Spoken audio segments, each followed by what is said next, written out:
Hello नमस्कार दोस्तों, स्वागत है आपका मेरे YouTube channel brothers maths online classes में। तो दोस्तों आज हम इस वीडियो में बात करेंगे संख्या पद्धति के कुछ इंपॉर्टेंट क्वेश्चन की जो आपकी यूपी टेट और सुपर टेट परीक्षा के लिए काफ़ी महत्वपूर्ण हो गए। तो वीडियो शुरू करने से पहले यदि आप इस चैनल पर नए हैं तो चैनल को सब्सक्राइब करें और बेल आइकन को प्रेस करें, ठीक है। तो दोस्तों आइए शुरू करते हैं अपनी वीडियो। जो हमारा फर्स्ट क्वेश्चन है, क्वेश्चन नंबर 1, इसमें कह रहा है कि 597523 में 7 के स्थानीय मान एवं जातीय मान में क्या अंतर है, ठीक है। क्या आपको निकालना है 7 का स्थानीय मान निकालना और उसका जातीय मान, फिर उन दोनों का क्या करना, आपको डिफरेंस करना, ठीक है। ध्यान दीजिए, संख्या हमारे पास है 5, 9, 7, 5 और 2, 3। इसमें आपको निकालना 7 का स्थानीय मान। तो स्थानीय मान क्या होता है? स्थानीय मान जिस स्थान पर वो अंक है, ठीक है, जिस अंक का स्थानीय मान पूछ रहा है तो आपको ये देखना है कि वो अंक किस स्थान पर है। तो जिस स्थान पर वो अंक है उस स्थान पर उस अंक का स्थानीय मान कहलाएगा, ठीक है। कैसे? जैसे आपको 7 का स्थानीय मान निकाला तो 7 कितने स्थान पर? इकाई, दहाई, सैकड़ा, हजार, हजार के स्थान पे। तो 7 का जो स्थानीय मान होगा वो 7000, ठीक है। ध्यान दीजिए, 7 जो 1000 के स्थान पर है, ठीक है, तो हमें क्या करना है, 7 में 1000 से मल्टीप्लाई कर देनी है तो वैल्यू होगी 7000, ठीक है। 7 का स्थानीय मान होगा 7000।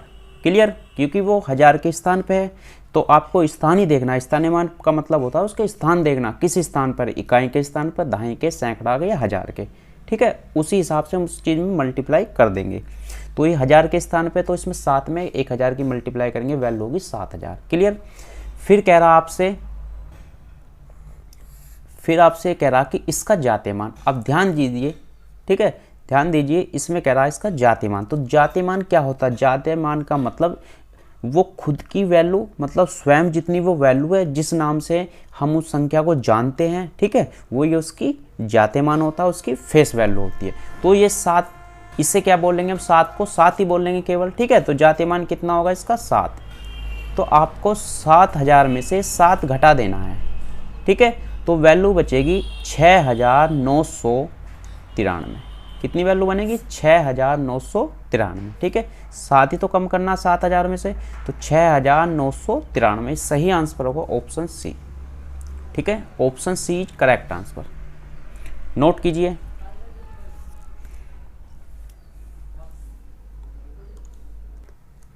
अब क्वेश्चन नंबर 2 को देखते हैं। क्वेश्चन नंबर 2 में दिया है कि 64, 71, 35 ये संख्या आपको दी गई है, ठीक है। इसमें कह रहा आपसे 7 तथा 3 के स्थानीय मानों का अंतर। किसका स्थानीय मान निकालना? 7 का और 3 का। तो सबसे पहले संख्या आपको दी गई है 6, 4, 7, ठीक है, 1, 3 और 5। इसमें कह रहा 7 का स्थानीय मान और 3 का। तो सबसे पहले हमें निकालना 7 का। 7 का स्थानीय मान, 7 को आप देखना है किस स्थान पर, इकाई, दहाई, सैकड़ा, हजार, हजार के स्थान पर, तो वैल्यू होगी इसकी 7000। क्लियर? उसके बाद अब हमें देखना है 3 का स्थानीय मान। तो 3 का स्थानीय मान कैसे निकाल लेंगे? 3 कितने स्थान पर? इकाई, दहाई, तो दहाई से वैल्यू होगी 30, ठीक है, 3 दहाई 30। क्लियर? फिर हमें क्या करना है, इनका अंतर लेना। तो अंतर करेंगे, माइनस कर देंगे इसे, ठीक है। 7000 में से 30 घटाना तो वैल्यू होगी 6970। कितनी वैल्यू होगी? 6970, ठीक है। क्लियर? देखो फिर एक बार देखते हैं कि 64, 71, 35 एक संख्या आपको दी गई है, ठीक है। उसमें आपको निकालना है 7 का स्थानीय मान। तो 7 कितने स्थान पर? इकाई, दहाई, सैकड़ा, हजार, हजार के स्थान पर, तो 7 का स्थानीय मान होगा 7000। क्लियर? उसके बाद आपको निकालना 3 का स्थानीय मान। तो 3 जो संख्या है वो दहाई के स्थान पर, तो 3 का स्थानीय मान होगा 30। क्लियर? उसके बाद हम क्या करेंगे, 7000 में से इस 30 को हम घटा देंगे तो वैल्यू होगी 6970, जो सही आंसर होगा, ठीक है। तो option number D is correct answer. सही आंसर होगा ऑप्शन डी। नोट कीजिए क्वेश्चन को।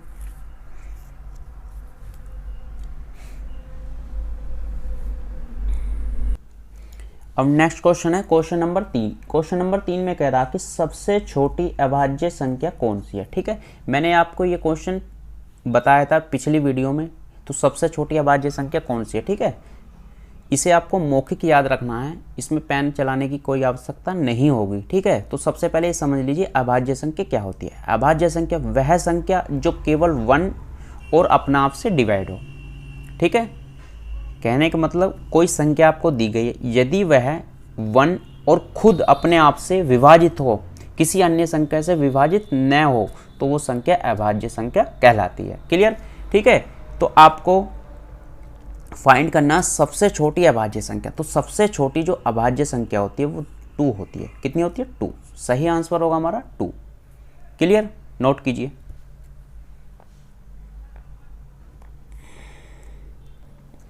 अब नेक्स्ट क्वेश्चन देखते हैं, क्वेश्चन नंबर 4। इस क्वेश्चन में कह रहा है कि निम्न में से कौन सी अभाज्य संख्या है, ठीक है। क्या फाइंड करना आपको? अभाज्य संख्या। तो अभाज्य संख्या के लिए मैंने आपको बताया था वह संख्या जो केवल 1 और अपना आप से डिवाइड हो, ठीक है। ये सारी संख्या आपको नजर आ रही है, अपना आप से 1 से डिवाइड सब होंगी, ठीक है। इसके बाद किसी अन्य संख्या से विभाजित हो, ये कैसे पता लगाए? तो आपको ये करना है कि जो ये संख्या दी गई है इसका वर्गमूल, ठीक है। इसका वर्गमूल जैसे है 161 है, कितनी वैल्यू दी गई है? 161।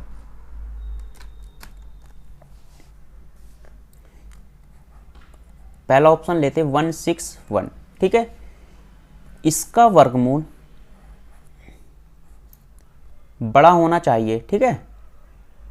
इसका वर्गमूल बड़ा होना चाहिए। देखो इसका वर्गमूल कितना आएगा? 161 का वर्गमूल नहीं ले सकते, तो इससे बड़ा 169 होगा। कितनी वैल्यू होगी? पूर्ण वर्ग संख्या 169। तो 169 का जो वर्गमूल लेंगे वो 13 होगा, ठीक है। क्लियर, बात आ रही समझ में? इसका जो वर्गमूल जो भी होगा इससे एक बड़ी संख्या लेंगे, तो बड़ी संख्या पूर्ण वर्ग संख्या 169 होगी, उसका वर्गमूल 13, ठीक है। अब 13 से छोटी जितनी भी अभाज्य संख्या उन्हें लिख लीजिए। 13 से छोटी 11, ठीक है, 7। अब ये देख लीजिए इनसे डिवाइड है, किसी से 11 से डिवाइड है ये वैल्यू 11 कम 11, फिर 51 बचेगा। 11 से डिवाइड नहीं है। 7 से डिवाइड करके देख लीजिए इसे, 7 दूनी 14, 7 21, ये 7 से डिवाइड होगा। यदि संख्या 7 से डिवाइड होगी मतलब ये जो 13 दिया गया है इससे छोटी जो भी अभाज्य संख्या या तो 13 इससे छोटी जो भी अभाज्य संख्या, अगर उनसे ये संख्या डिवाइड हो गई तो अभाज्य संख्या नहीं है। अगर विभाजित नहीं हुई, ठीक है, नहीं हुई विभाजित, तो अभाज्य संख्या। तो ये 7 से विभाजित होगी तो ये अभाज्य संख्या नहीं है। क्लियर। फिर सेम इसे देखते हैं 221। किसे देखते हैं? 221। अब 221, ठीक है, इसके बाद जो पूर्ण वर्ग संख्या होगी 225, 15 15 225, तो इसकी जो वैल्यू जो होगी इसके वर्गमूल की बड़ी होगी इससे, ठीक है। ये वर्गमूल से बड़ी होगी वैल्यू कितनी? 15। क्लियर। पूर्ण वर्ग संख्या होगी 225। अब 15 से छोटी जो संख्या है हमारी अभाज्य उन्हें लेना है। 15 से छोटे 13, ठीक है। अब 13 के बाद फिर 11 इस तरह से। तो आपको इस पहली संख्या से चेक कर लीजिए इसे कि ये इससे डिवाइड है, 13 कम 13, ठीक है, और 13 सत्ते 91, 13 से ये डिवाइड होगी तो इसका मतलब ये भी अभाज्य संख्या नहीं है। क्लियर। फिर नेक्स्ट संख्या को देखते हैं 437, ठीक है। अब 437 इधर देखना आपको, 437 संख्या आपको दी गई है, इसके नज़दीक 20 20 400 होते हैं, फिर 21 21 441, ठीक है। तो 437, ठीक है, इसके वर्गमूल से बड़ी जो संख्या होगी वो होगी 21, ठीक है। कितनी होगी? 21। पूर्ण वर्ग संख्या होगी 441, उसका वर्गमूल लेंगे 21। क्लियर। इस तरह से आपको निकालना। अब 21 से छोटे जो अभाज्य संख्या वो कितनी होगी? 19। कितनी वैल्यू होगी? 19।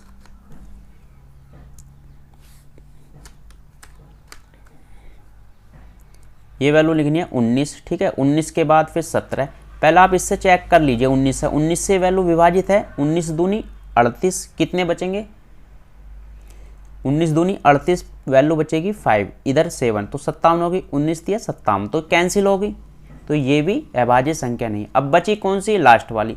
तो लास्ट वाली हमारी एक अभाज्य संख्या होगी, ठीक है भाई। 3 ऑप्शन हमारे कैंसिल हो गए, तो बची लास्ट वाली, यही हमारी एक अभाज्य संख्या होगी। क्लियर, ठीक है। तो अभाज्य संख्या निकालने के लिए आपको क्या करना होगा? जो संख्या आपको दी गई है उससे बड़ी पूर्ण वर्ग संख्या लेनी है, क्या करना, उससे बड़ी पूर्णांक संख्या लेनी है, उसका वर्गमूल लेंगे। ठीक है, अब उसका वर्गमूल लेने पे जो वैल्यू होगी उससे छोटी जितनी भी अभाज्य संख्या, उनसे उस संख्या को विभाजित करके देख लेंगे। यदि वो संख्या उससे विभाजित होगी तो अभाज्य संख्या नहीं है। ठीक है, अब विभाजित नहीं हुई तो अभाज्य संख्या है। क्लियर? ठीक है, नोट कीजिए इस चीज को। अब नेक्स्ट क्वेश्चन है। नेक्स्ट क्वेश्चन में कह रहा है कि 70 से छोटी अभाज्य संख्या। ठीक है, क्या पढ़ना आपको? 70 से छोटी अभाज्य संख्या। ठीक है, तो मैंने आपको लिखाया था पहले कि 1 से लेके 50 तक, 1 से लेके 50 तक अभाज्य संख्या कितनी होती है? 15। ठीक है, इस चीज़ को नोट कर लीजिए, 1 से लेके 50 तक अभाज्य संख्या 15। क्लियर? और 1 से लेके 100 तक, या यहाँ लिख लीजिए 50 से लेके 100 तक, 50 से 100 तक अभाज्य संख्या होती हैं 10। क्लियर? अब आपसे कहा जाए कि 1 से लेके 100 तक कितनी होगी? 1 से लेके 100 तक अभाज्य संख्या होगी 15, ये 50 तक और 10 इसके बाद, तो टोटल कितनी होगी? 25। ठीक है, इस चीज़ को आपको याद रखना है। 1 से लेके 50 तक आपसे अभाज्य संख्या पूछी जाए तो डायरेक्ट लिख सकते हैं आप 15। कहे जाए आपसे 50 से लेके 100 तक अभाज्य संख्या कितनी होती है? वो 10। अगर पूछा जाए 1 से लेके 100 तक अभाज्य संख्या कितनी? 25, तो आप आसानी से निकाल पाएंगे। लेकिन इसमें कह रहा कि 70 से छोटी अभाज्य संख्या। ठीक है, तो आपको पता है कि 50 तक जो अभाज्य संख्या है, 1 से लेके 50 तक, तो वो 15 होगी। कितनी संख्या होगी? 15। ठीक है, अब 50 तक हुई, लेकिन वो कह रहा 70 से छोटी, तो 50 से बाद जो अभाज्य संख्या होगी वो कौन कौन सी होगी? एक तो 53। ठीक है, कितनी होगी? 53। 53 के बाद 59,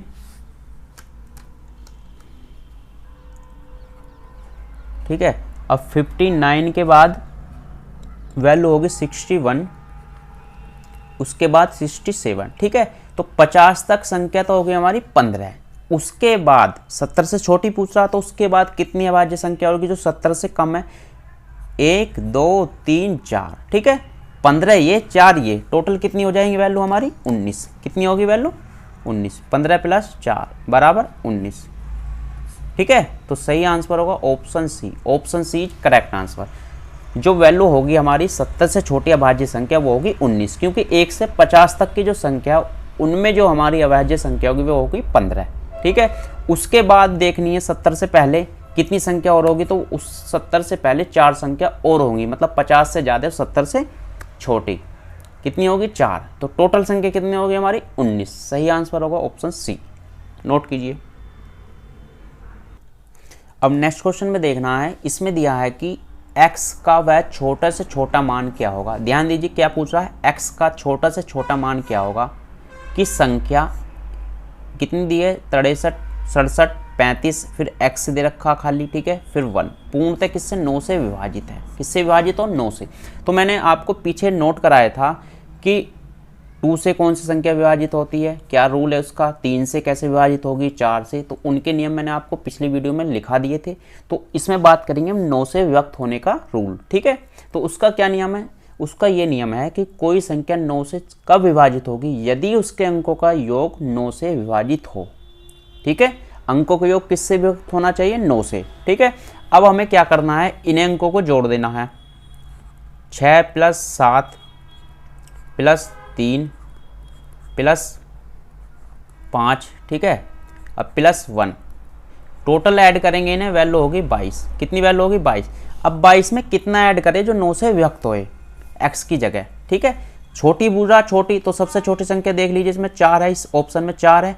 22 में 4 जोड़ेंगे 26 होगा, 9 से विभक्त नहीं होगा। फिर 22 में 5 जोड़ेंगे, 4 से बाद जो बड़ी संख्या वो 5 है। ठीक है, 22 में यदि 5 जोड़ेंगे तो कितनी वैल्यू होगी? 27। 22 में 5 जोड़ने में वैल्यू होगी 27। तो x की वैल्यू कितनी होगी हमारी? 5। Option B correct. यदि हम 5 जोड़ देते हैं इस वैल्यू में, x की जगह 5 रख देते हैं, तो ये पूर्णतः 9 से विभाजित हो जाएगी। ठीक है, सही आंसर होगा ऑप्शन बी। नोट कीजिए।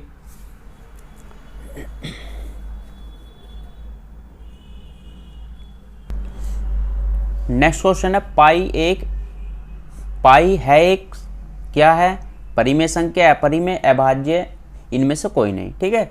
तो आपको ये पहले भी नोट करा दिया था।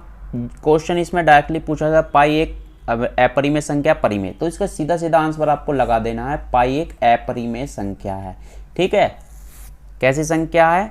अपरिमेय संख्या, ठीक है। इसकी वैल्यू पूरी पूरी नहीं होगी, ठीक है, कोई निश्चित वैल्यू इसकी नहीं है, पाई की कोई निश्चित वैल्यू नहीं है, ठीक है। लेकिन यदि इसकी पाई बराबर 22/7 जो वैल्यू होती है उसे हम रखते हैं तो उसकी एक फिक्स वैल्यू आती है, पॉइंटों के बाद एक फिक्स वैल्यू होती है, लास्ट उसकी लिमिट होती है, ठीक है। तो वो एक परिमेय संख्या हो जाएगी। कितनी होगी? परिमेय संख्या। 22/7 एक परिमेय संख्या होगी और पाई एक अपरिमेय संख्या होगी। तो ऑप्शन बी इज करेक्ट, सही आंसर होगा ऑप्शन बी, ठीक है। ये क्वेश्चन परीक्षाओं में कई बार पूछा जा चुका है, तो इसे आपको ध्यान रखना है, नोट कीजिए। नेक्स्ट क्वेश्चन है क्वेश्चन नंबर 8। इसमें दिया गया 11,158 में से छोटी संख्या क्या जोड़े कि योगफल 77 से पूर्णतः व्यक्त हो जाए, ठीक है। क्या पूछा इसमें? एक संख्या दी गई है आपको 11,158, इसमें क्या ऐड करें कि ये संख्या पूरी 77 से विभाजित हो जाए। क्लियर, ठीक है। अब क्या करना पड़ेगा आपको? ये करना पड़ेगा कि इस संख्या को 11,11,58, ठीक है, इसे हम यदि 77 से विभाजित करते हैं, ठीक है, 77 से यदि हम इसे विभाजित करते हैं तो हमारा जो शेषफल बचेगा वो शेषफल बचेगा 70। कितना शेषफल बचेगा? 70, ठीक है। विभाजित करके देख लीजिए, यदि हम इस संख्या को 77 से विभाजित करते हैं तो हमारा शेषफल 70 बचेगा। क्लियर। अब 70 शेषफल बचा तो हमें ये शेषफल भी विभाजित करना है, ठीक है। तो शेषफल विभाजित कब होगा? जब इसके बराबर होगा या इससे अधिक होगा। क्लियर, ठीक है। इसका कोई फैक्टर होगा। तो ये 70 है और ये 77 है, तो 77 से 70 कब विभाजित होगा? यदि इसमें 7 और ऐड कर दिया जाए। क्लियर, कितना कर दिया जाए? 7 और ऐड कर दिया जाए। किससे विभाजित हो जाएगा? 77 तक। तो सही आंसर होगा ऑप्शन सी, ठीक है। अब ये देख लेना कि इसमें डिफरेंस कितना, ये 70 है तो हमें 77 से विभाजित करना है, ये भी बचा हुआ, ठीक है। तो 77 से कब विभाजित होगा? यदि इसमें 7 और ऐड कर देंगे। क्लियर, तो आंसर होगा option C. Option C is correct answer, note कीजिए इसे।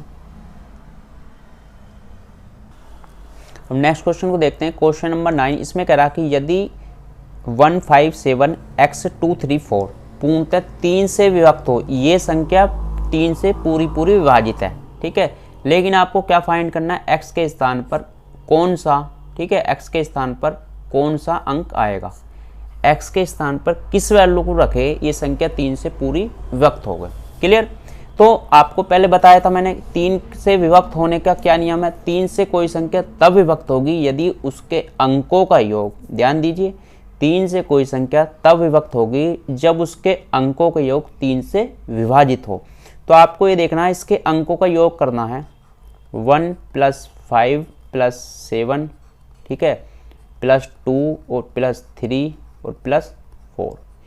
यदि हम इन सबको ऐड करते हैं तो वैल्यू होगी 22। कितनी वैल्यू होगी? 22। x हमने लिया नहीं, अब x की वैल्यू निकालनी आगे, ठीक है। अब ये 22 3 से विभक्त होगा नहीं, तो इसमें 22 में कितना और बढ़ाया जाए जो 3 से विभक्त हो जाए? तो 0 बढ़ाएंगे कोई फर्क नहीं पड़ेगा, 1 बढ़ाएंगे 23 वैल्यू होगी, नहीं, ये भी कैंसिल, ये भी कैंसिल।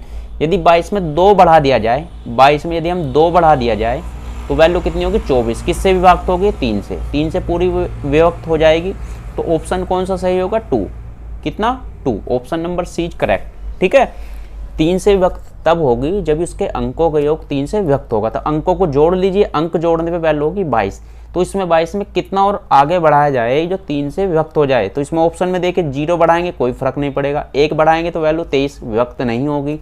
तो यदि हम उसमें 2 ऐड करेंगे तो वैल्यू 3 से व्यक्त हो जाएगी। सही आंसर है हमारा ऑप्शन सी, ठीक है। नोट कीजिए, बहुत ही आसान सवाल हैं। अब नेक्स्ट क्वेश्चन को देखते हैं, क्वेश्चन नंबर 10। यदि 92675x2 पूर्णतः 8 से विभक्त है, ये संख्या किससे विभक्त है? 8 से, ठीक है। तो आपको फाइंड करना है x के स्थान पर क्या होगा। ठीक है, क्या फाइंड करना है, x की वैल्यू। ये संख्या आपको दी गई है 92675x2, ये कोई संख्या दी गई है आपको, किससे पूरी विभाजित है, ये 8 से विभाजित है, लेकिन आपको फाइंड क्या करना है, x की वैल्यू। x इसमें मिस किया हुआ है, ठीक है, तो उसकी वैल्यू आपको निकालनी है। तो आपको रूल बताया था 8 का भी, कोई संख्या 8 से कब विभक्त होगी, यदि उस संख्या के अंतिम 3 अंक 8 से विभक्त हो। कोई संख्या आपको दी गई है, यदि उस संख्या के अंतिम 3 अंक किससे विभक्त हो, 8 से विभक्त हो, तो अंतिम 3 अंक लिख लीजिए, ठीक है, 5x2, ठीक है। यदि इसमें 0 रखेंगे तो वैल्यू होगी, x की जगह 0 रखेंगे 502, 8 से डिवाइड कीजिए, 8 से 48, फिर ये वैल्यू बचेगी, 0 रखने पे कैंसिल, ठीक है, विभक्त नहीं होगा। यदि इसमें 1 रखेंगे 51 होगी वैल्यू, x की वैल्यू कितनी होगी, 1 रखेंगे 512 होगी वैल्यू, तो 512 8 से विभक्त होगा, तो x की वैल्यू कितनी होगी, 1। देख लीजिए, 8 छंग 48, 8 चौक 32, तो ऑप्शन बी इज करेक्ट, सही आंसर होगा ऑप्शन बी, ठीक है। तो x की वैल्यू होगी 1, x की वैल्यू कितनी होगी, 1, ठीक है। 8 से विभक्त होने का ये नियम है, यदि कोई संख्या 8 से विभक्त हो तो उसके अंतिम 3 अंक 8 से विभक्त होंगे। क्लियर, नोट कीजिए। और नेक्स्ट क्वेश्चन को देखते हैं। नेक्स्ट क्वेश्चन 11, इसमें दिया गया x का न्यूनतम मान, x की कैसी वैल्यू निकालनी है, न्यूनतम क्या होगा जिससे 78x3945 पूर्णतः 11 से विभक्त हो, ठीक है। तो कोई संख्या 11 से विभक्त कब होगी, यदि सम स्थानों विषम स्थानों के अंकों का योग का अंतर, ठीक है, सम स्थान जो सम स्थानों पर जो अंक है उनका योग, फिर विषम स्थानों पर जो अंक है उनका योग, इन दोनों का जो डिफरेंस है वो या तो 0 होना चाहिए या 11 से विभाजित, क्या होना चाहिए, 11 से विभाजित, 0 होना चाहिए या 11 से विभाजित, ठीक है। और सम स्थानों को जोड़ लीजिए, पहले 7 + 8, ठीक है, ये 7, इसमें 8 नहीं होगा, ये होगा x, कितना होगा x प्लस इसके बाद 9, इसके बाद 5, ठीक है। 9 7 16 + 5, ये होगा 21 + x, ठीक है।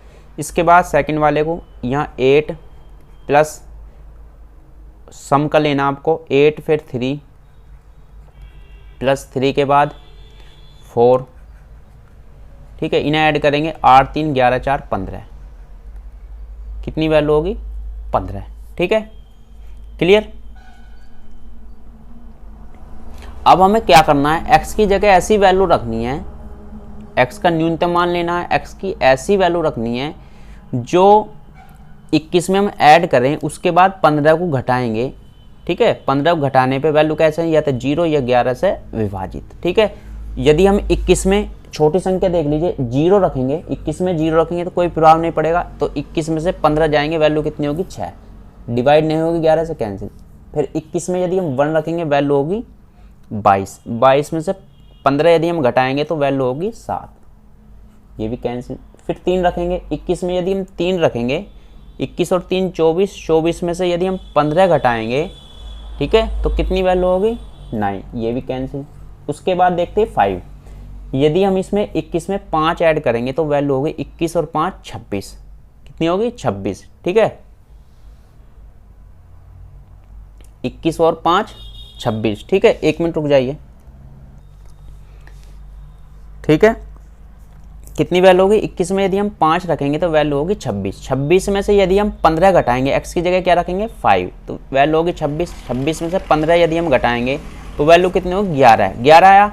मैंने आपसे बताया था इनका अंतर या तो 0 आना चाहिए या कितना हो, 11 से विभाजित हो, तो 11 आया, 11 से विभाजित होगा, सही आंसर होगा ऑप्शन डी, ठीक है। x की वैल्यू कितनी होनी चाहिए, 5, यदि हम 5 रखेंगे तो हमारा जो डिफरेंस होगा विषम स्थानों का और सम स्थानों के योग का जो अंतर होगा वो या तो 0 आना चाहिए या 11 का मल्टीपल, ठीक है।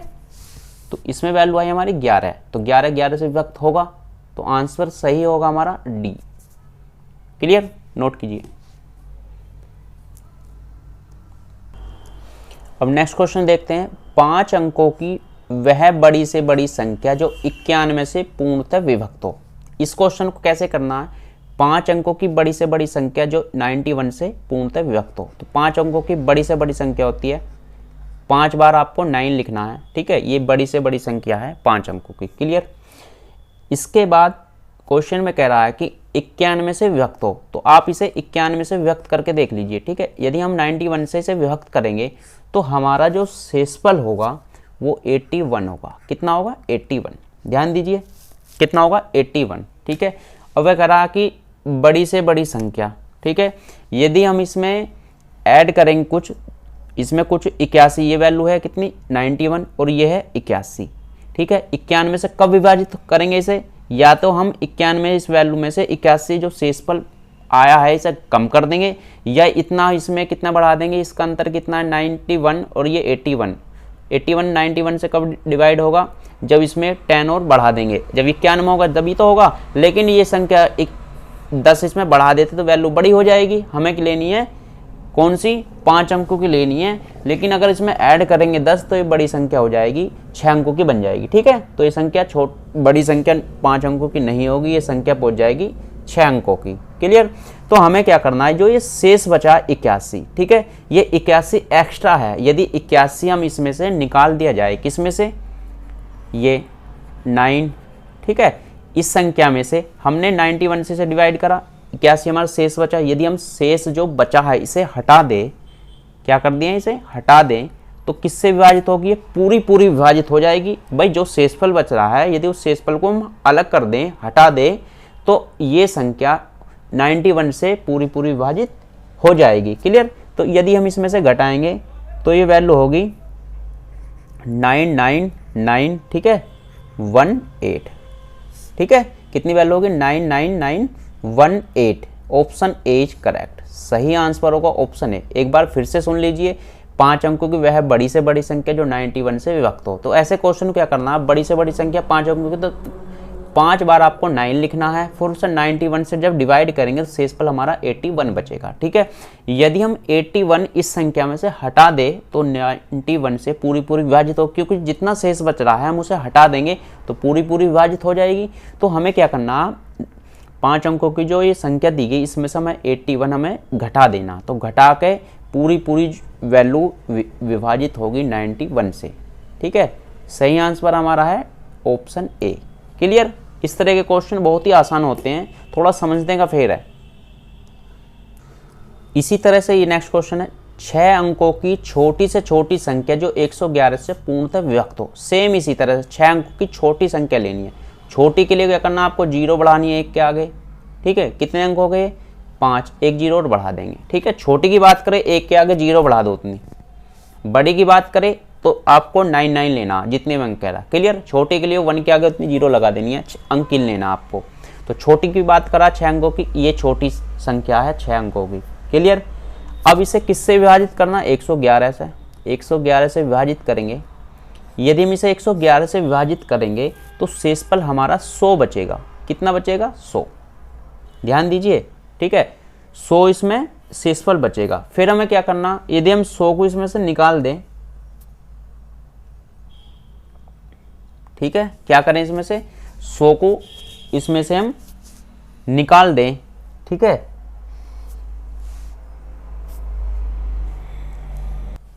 ध्यान दीजिए, इस क्वेश्चन में, पहले वाले क्वेश्चन में थे हमने घटाई थी संख्या, क्योंकि 5 अंकों की बात चल रही थी। उसके बाद अगर आप ऐड करते तो वैल्यू बड़ी हो जाती।